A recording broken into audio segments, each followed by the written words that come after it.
화쟁사상으로 보는 세상 해능입니다. 네, 저번 주차까지는 이제 저희가 가슴령의 깨달음과 기도에 대해서 말씀드리고, 그리고 우리가 갈등에 가지고 있는 두 번째 화살을 맞지 말아라.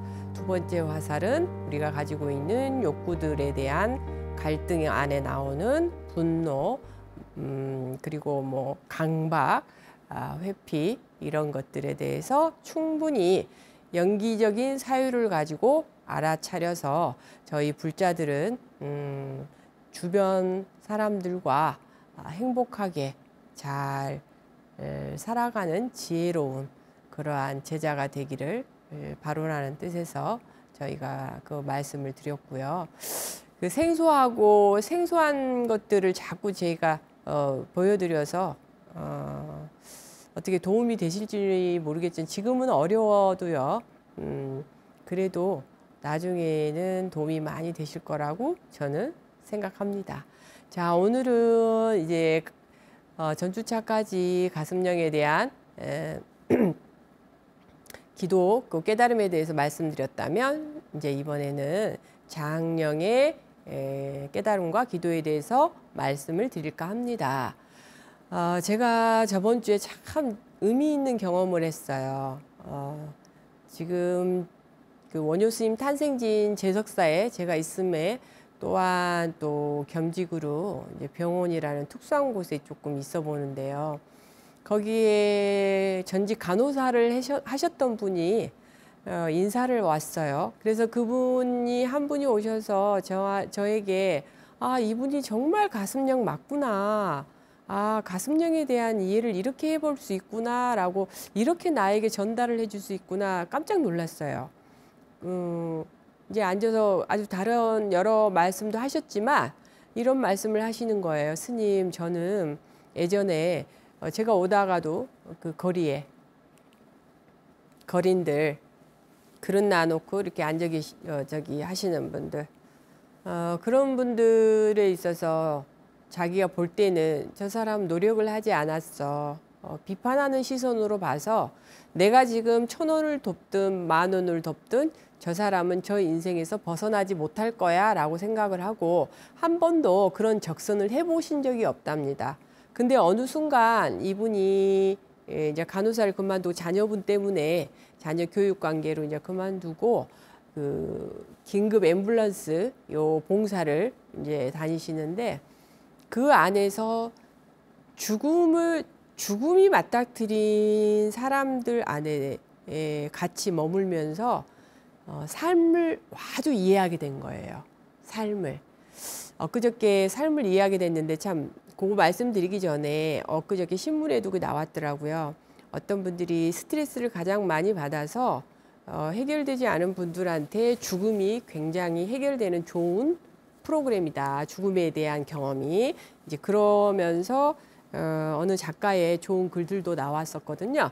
그래서 죽음은 저희가 실은 종교가 나오는 것도 죽음 때문인데 결정적으로 우리가 공부를 하는데 가장 큰 도구는 실은 죽음이 내 앞에 코앞에 있다라고 생각하는 것이 가장 큰 도구인 것 같습니다. 지금 저희가 애니어그램을 하고 여러분들도 많은 경전을 독송을 하고 또 뭐 참선을 하고 그 가운데 화두를 챙기지만 결론은 죽음이 내 코앞에 딱 있다라고 생각을 하고 나머지 것들을 했을 때에는 사람의 태도라든가 성향도 많은 변화, 우리가 변화를 주려고 노력을 하지 않아도 변화가 일어날 것 같아요. 그래서 이분이 그런 죽음의 현장에 계시다 보니 이제는 적설을 한답니다. 그래서 하시는 말씀이 스님, 그 사람에게는 희망이 없잖아요. 그 사람에게는 희망이 없잖아요. 이 말씀을 하시는 거예요. 그렇지. 희망이 없지. 근데 그 말이 다르게 들리는 거예요. 희망이 없기 때문에 어떤 희망이 없냐면 이 사람들에게는 더 이상 일어날 수 없는 경제적인 어떤 좌절이 아니라 인간에게서 너무 많은 좌절을 맛봤기 때문에 그 사람은 아마 그 장소에서 그렇게밖에 하고 있을 수밖에 없을 겁니다 라고 말을 하는데요. 가슴령이 전달을 해서 그런지 제 가슴에 정말 울림이 있더라고요. 저도 그런 분들한테 적선하는데 굉장히 좀 냉정한 편이거든요. 정말 어떻게 하는 게 이 사람들에게 도움을 주고 구조적으로 이 사람들에게 도움을 줄 수 있는 방법을 때까지 한 개인을 하지 않겠다라는 게 제 신념인데 그분의 말씀을 듣고 나니 아, 그래. 희망이라는 것이 이런 거였구나. 정말 쓰러져가는, 무너져가는, 세상이 무너지고 쓰러지고 더 이상의 빛을 볼 수 없는 저런 사람들한테 주는 게 희망이구나. 굉장히 제가 얼마나 굉장했으면 굉장히 이렇게 많이 합니다. 예, 하여튼 큰 깨달음이 저에게는 있었습니다. 그리고 또 한 분 오셨어요. 어떤 스님께서. 자, 여러분들이 이제 또 한 분, 다른 분들은 장령에 대한 말씀을 이제 드릴게요. 장령의 깨달음과 기도인데요. 장령들은 어떻다라고 말씀을 드렸어요. 장령들은 이 사람들은 그 정의가 사회적 정의가 중요하고 대의 명분이 중요합니다. 그래서 어떤 한 개인이 아니라 이 구조 전체를 틀 자체를 이 사람들은 봐요. 그래서 이분들에게 중요한 거는 그 구성원들이 제대로 역할을 하느냐 못하느냐 이런 것들이 참 중요합니다. 그러다 보니 그 장령들이 실수하는 것들은 좀 냉혹할 정도로 능력 평가를 해서 이렇게 빼버려요. 이 조직에 네가 필요하냐 필요치 않느냐 이렇게. 그래서 이제 저희 수행도 마찬가지입니다. 저한테 찾아온 어떤 스님께서 그러는 거예요. 요즘에 여러 뭐 딱 보니 말씀하시는 게 그런 거더라고요. 비판을 굉장히 말씀을 많이 하세요. 요즘에 불자들은 어떻고 그다음에 스님들은 그렇게 공부했음에도 어떻고 다 거의 불만족스러우신 거였어요. 그래서 그런데 그때 제가 제 답변이 참 놀라웠어요. 스님 밉다 치고 못한다 하니 제 기준에서 봐서 못한다 하니 부처님 기준은 어떻겠습니까? 그런데 제 기준에 봐서 못한다 하니 참 쓸만한 사람 하나 없더니 부처님 기준에서 다시 보고 그리고 그 사람들의 하나하나 고유한 장점들을 발견하고 나니 정말 멋스러운 사람 하나라도 제 옆에 있는 것만 해도 고마웠습니다. 이 얘기를 제가 감히 그냥 스님께 드렸어요. 그랬더니 그 스님이 얼굴이 빨개지시는 거예요. 그러시면서 저한테 스님은 사선정을 들었나요? 이렇게 말씀하시는 거예요. 스님 저는 사선정 이런 거 잘 모릅니다. 그냥 살다 보니 지금 제가 이제 이러저래 공부를 하다 보니 그냥 좀 불편하게 들리실지 모르지만 제 지금 상황이 제 경험이 그런 거를 말씀드렸습니다. 라고 얘기를 했어요. 그래서 근데 그 다음 주에 그 스님이 또 저에게 찾아오셨어요. 또 그런 얘기를 듣고자. 법담처럼 느끼셨나 봐요. 그래서, 이렇게 본인이 느끼고 있는 과정을 편안하게 내놓아도 좋겠구나라는 경험도 제가 했고요. 그리고 역시 저는 장령이구나. 이렇게 생각을 합니다. 요즘에 살면서도 많이. 자, 이제 8번 유형부터 우리가 살펴볼까요? 8번은 무엇이냐면 이분들은 힘이잖아요. 힘. 이 권위에 대한 굉장한 민감성을 가지고 계신 분들이 이 8번이에요. 8번. 그래서 이 8번은 힘을 길러야 된다. 누구랑 싸워서도 이겨야 한다. 그리고 굳건히 깃발을 꽂아서 여기에 내 영역을 만들겠다. 이런 분들이세요. 장군감들이죠. 그렇다 보니 이분들은 능력도 있으세요. 능력도 있고 그리고 이 조직 안에 8번은 정말 잘 알아요. 누가 그 지도자로서의 능력이 있는지 없는지 그리고 그 안에서 불합리하게 어떤 약자가 생기지 않을까. 그리고 그러한 어떤 권력의 패단으로 누군가가 소외되지 않을까. 뭐 이런 것들을 많이 고민하시는 분들이 요 8번이고 이런 분들은 그냥 저절로 아세요. 저절로 알아서 항상 약한 분들을 이렇게 끌어안죠. 끌어안는 대신 정확하게 네 편과 내 편이 딱 나눠져 있어요. 적군과 아군이. 그래서 내가 너에게 이만큼 해줄 때 넌 내 식구로 삼는다. 대신 배신하면 이제 그때부터 복수가 시작됩니다. 그래서 복수가 시작되고 이분들은 약한 부분을 절대 보이는 걸 힘들어하세요. 그래서 장벽을 높이 쌓을수록 그 장벽을 무너뜨리는 힘도 더 강력해져야 한다. 이 깨달음을 본인은 아셔야 해요. 8번 유형이시라면 좀 난 강해야 돼 라고 하니 능력도 그렇게 물론 쌓겠지만 마음 안에 그 강박이 불건강하게 나올 때는 밖으로 보일 때 그 투쟁적이고 그리고 굉장히 공격적으로 나가게 돼요. 그래서 이런 분들이 깨달아야 할 점은 무엇이냐? 장벽을 높이 내가 지금 쌓고 있는가? 너무 적을 많이 두고 있지 않나? 이런 생각을 한번 해보셔야 되고요. 그리고 약점이 될 수 있는 특징을 좀 노출을 해야만이 이 말들은 뭐냐? 자기 힘 통제라는 발음. 장령들은 주변에 가슴령이나 두뇌형들이 있다면 그 사람들은 그냥 장이 가지고 있는 힘만 가지고도 위압감이 들어요. 압박이 들고. 그래서 이분들은 조금 힘을 뺄 필요가 있다. 그리고 조금 약점을 될 수도 있는 특징을 노출할 필요가 있다. 왜? 무엇? 그래서 이분들은 조금 더 약하고 좀 부드럽게 좀 가시면 좋아요. 그러니까 지금까지 행동 패턴을 조금 바꿔볼 필요가 8번은 있습니다. 그래서 8번은 좀 연약하고 본인이 약한 존재라는 걸 강하려고 힘쓰면 힘쓸수록 본인은 실질적으로 힘이 약하기 때문에 더 힘을 쓰는 거거든요. 그래서 본인이 약한 존재임을 받아들이는 것이 중요하다. 8번은 왜? 스스로 건강하기 위해서라도. 그래서 8번의 기도는 이렇습니다. 관세음 보살님, 제게도 부드러운 느낌과 순수함이 있다는 것을 알았습니다. 저의 약한 모습 그대로 이웃과 가족들을 향해 나아가게 하시고 공동체 전체에 참된 변화를 맞이할 수 있도록 도우소서라고 기도를 하시면 어떨까 해요.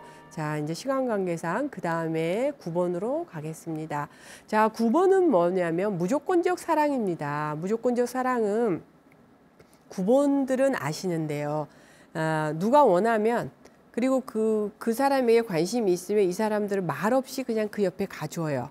실은 그래서 큰 힘이 됩니다. 만약에 6번이든 8번이든 어떤 다른 유형들이 뭔가를 하고 싶어요. 나름대로 영역 안에서 본인들의 능력을 충분히 발휘하는데 좀 더 안정감 있게 내 옆에 누군가가 있어줬으면 좋겠다라고 할 때 9번은 그냥 옆에 가 있습니다.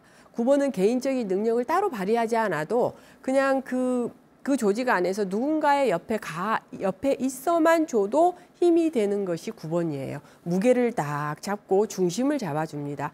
그 중심을 잡아주는 역할 안에서 이분들이 깨달아야 될 게 무엇이냐. 그래서 9번은 중재자라고 얘기하는데요. 이 부분을 깨닫지 못하면 본인의 본질답게 주변과 행복하게 나누면서 살기란 힘들어집니다. 자, 외면할 수 없을 정도의 심각한 갈등과 긴장감으로 고통을 느낄 때, 자, 이분이 느낄 때 뭔가를 해야 됩니다. 문제를 억누르려는 강박을 이제 버려야 돼요. 정도로 아주 극한 상황이 왔어요. 그리고 자기 의견을 이제 밝혀야 돼요. 자기 의견을 밝혀야 돼요.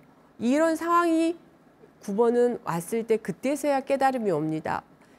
행동해야 되겠구나. 내가 나서서 의견을 얘기해서 양가의 의견들을 서로 싸우고 있는 요 사이에 내가 중재 역할을 해줘야 되겠구나. 그리고 누군가가 아까 옆에만 있어도 된다고 그랬잖아요.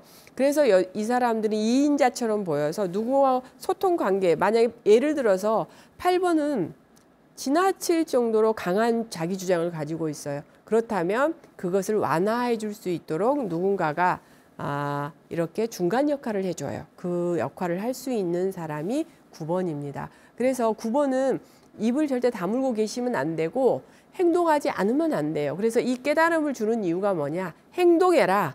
9번은 나서서 몸을 일으켜서 본인의 본질답게 주변에게 그 역할을 충분히 해라 라고 하는 겁니다. 그래서 9번의 기도는 관세음 보살님, 새로운 씨앗을 뿌리기 위해서는 단단한 땅을 파헤쳐야 합니다. 자신과 남들과의 관계를 깨트려 보고 자신의 발전을 가로막는 습성을 찾아내어서 고치려는 아주 적극적인 행동과 진정한 조화 속에 장기적인 평화를 선택하게 하소서라고 기도를 하시면 되겠습니다. 자, 그리고 마지막 장령 1번 유형입니다.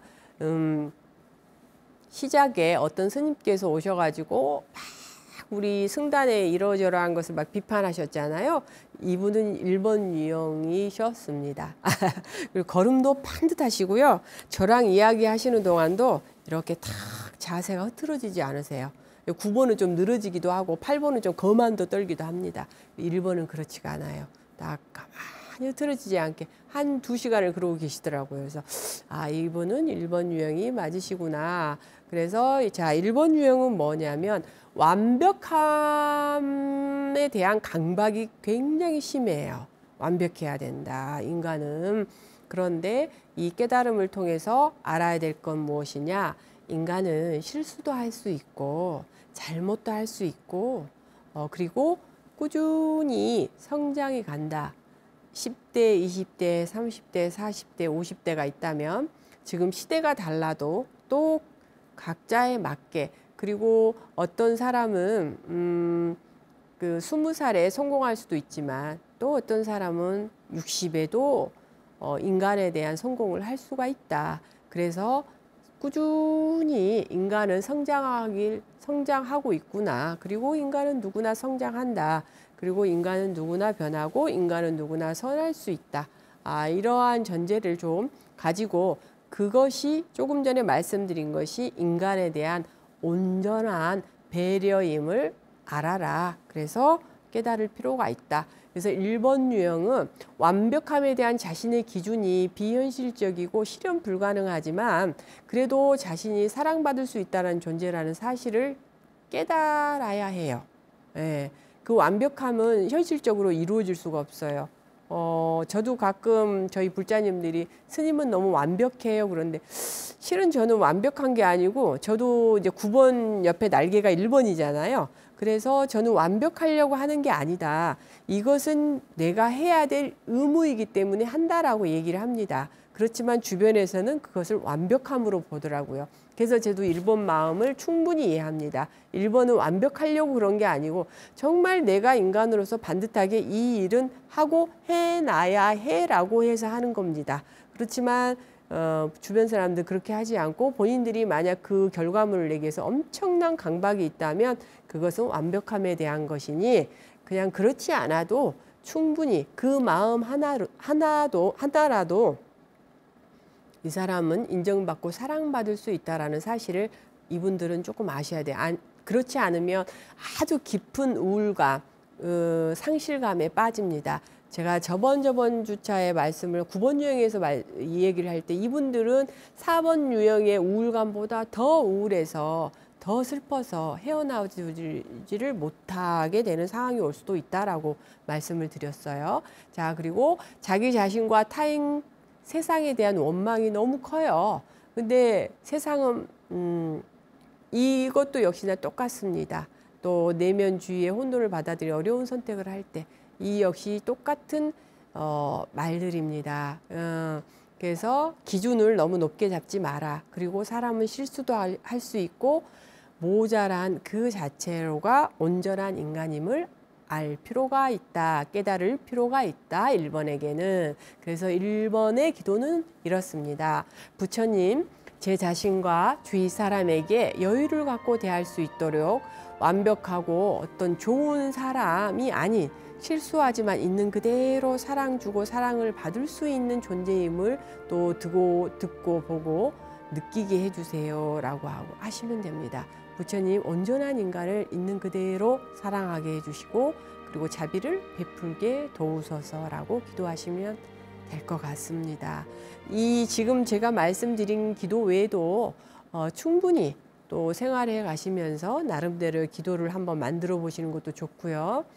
저희가 꼭 9번 유형이다, 1번 유형이다, 8번 유형이다 말하지만 다른 누누이 강조드리지만 저희한테는 8번이 먼저 나올 뿐 저한테도 가슴에 2, 3, 4가 있고 두뇌에 5, 6, 7이 있다는 거 명심하시고요. 때로는 6번 같은 성향을, 때로는 7번 같은 성향을, 때로는 제가 2번 같은 성향을 우리는 씁니다.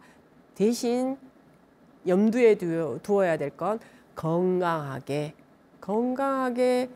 살고 살아서 주위를 좀 더 빛과 좀 더 따뜻한 빛으로 비출 수 있는 그러한 불자가 되기 위해서 저희가 우선 기준을 잡아보는 것뿐이라는 것을 염두에 두셨으면 감사하겠습니다.